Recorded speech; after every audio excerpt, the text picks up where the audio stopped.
Welcome to CoreLogic's update on housing market conditions for February 2019, brought to you by onthehouse.com.au. It looks like the new year has kicked off in a similar way that last year ended, with housing values broadly falling across most regions of Australia. National dwelling values were down by 1% over the month, which was the 13th monthly fall over the past 15 months. CoreLogic's National Dwelling Value Index is now down by 6.1% since the market peaked back in October 2017. The weakest housing market conditions continue to be centred in Sydney and Melbourne, where values have fallen by at least 1% on a monthly basis since November last year. Both markets have seen an acceleration in the rate of decline over the past 3 months, with the rolling quarterly falls tracking at the fastest pace since the downturn commenced.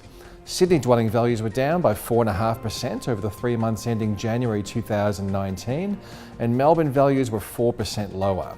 The latest results take Sydney dwelling values back to levels last seen roughly 2.5 years ago, while in Melbourne, where the market peaked 4 months later than Sydney, dwelling values are back to where they were in January 2017. While most of the attention is on Australia's two largest cities, weaker housing market conditions are evident across most of the capital cities. Every capital, apart from Canberra, recorded a month-on-month fall in dwelling values in January, and only two capital cities, that's Hobart and Canberra, recorded a rise in values over the past 3 months. While values aren't falling across every broad region of the country, it's clear that even within the areas where values are rising, the market has lost some steam. The only regions where the annual change in dwelling values has improved relative to a year ago are Darwin, where the annual rate of decline has eased from 9.7% a year ago to 3.5%, regional Tasmania, where the annual rate of growth has risen from 4.9% to 9.2%, and regional Northern Territory, where the annual decline of 1% has improved to an increase of 1.1%.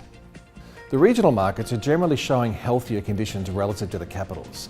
The combined regional index was down by 0.6% over the 3 months ending January, while the combined capitals index was down by 3.3% over the same period. 3 of the 7 broad rest of state regions recorded a decline in values over the past 3 months. Regional New South Wales values were down by 1.3%, while regional Queensland values were 0.3% lower, and regional WA values were down by 0.8%. Sydney's housing market moved through a recent peak in July 2017 after housing values surged by almost 80% between early 2012 and the market peak.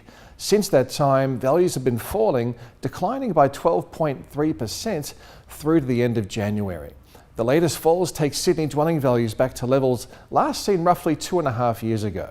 The most substantial falls in home values are skewed towards detached houses, where values are down by 10.9% over the past 12 months, compared with a 6.9% decline in unit values.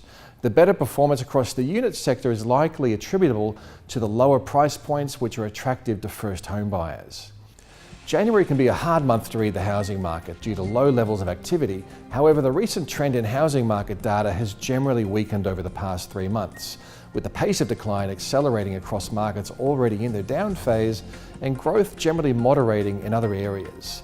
Tight credit conditions, weakening consumer sentiment, less domestic and foreign investment, and higher levels of housing supply are the primary drivers of the worsening conditions. Advertised stock levels have started the year on a weak footing, with fewer fresh listings being added to the market, while relisted properties continue to mount up due to the slower rate of absorption. CoreLogic listings counts for January show that listing numbers are tracking 13% lower than last year for new listings across the capital cities, while total advertised stock levels are almost 16% higher. The rise in advertised stock is most pronounced in Melbourne, where total listing numbers are 34% higher than the same time last year, and in Sydney, where there's 24% more stock than a year ago. Heightened levels of available homes to purchase inevitably pushes more power back to the buyer. Buyers can negotiate harder. They can take their time in making a purchase decision, and they can be selective in finding a home that's right for their budget and for their lifestyle. Vendors are clearly facing more challenging selling conditions. Vendor discounting rates across the combined capitals have increased to a median level of 6.1% over the 3 months ending January, up from 4.7% at the same time last year, and the median selling time has risen to 44 days, up from 37 days a year ago. The slowdown in buyer activity is evident in the reduced number of settled sales. CoreLogic estimates there were 12.3% fewer sales over the 12 months ending January 2019 relative to the same period a year ago, and transactional activity is down 15.8% from the 2015 peak level of activity. Auction results will become available from the beginning of February. However, we aren't expecting a turnaround in the weak auction results that were evident through late last year. The trend through December 2018 saw clearance rates across the combined capitals reaching a low of 40%. Overall, the January index results as well as peripheral housing data are foreshadowing a challenging year ahead for the housing market. There may be a further dent to confidence as we approach the federal election, and housing finance conditions are likely to remain tight after the hand down of the Hayne Royal Commission report, which is due out in early February. With so much uncertainty in the housing market and the broader economy, it's all the more important to stay up to date with the latest facts and figures from CoreLogic.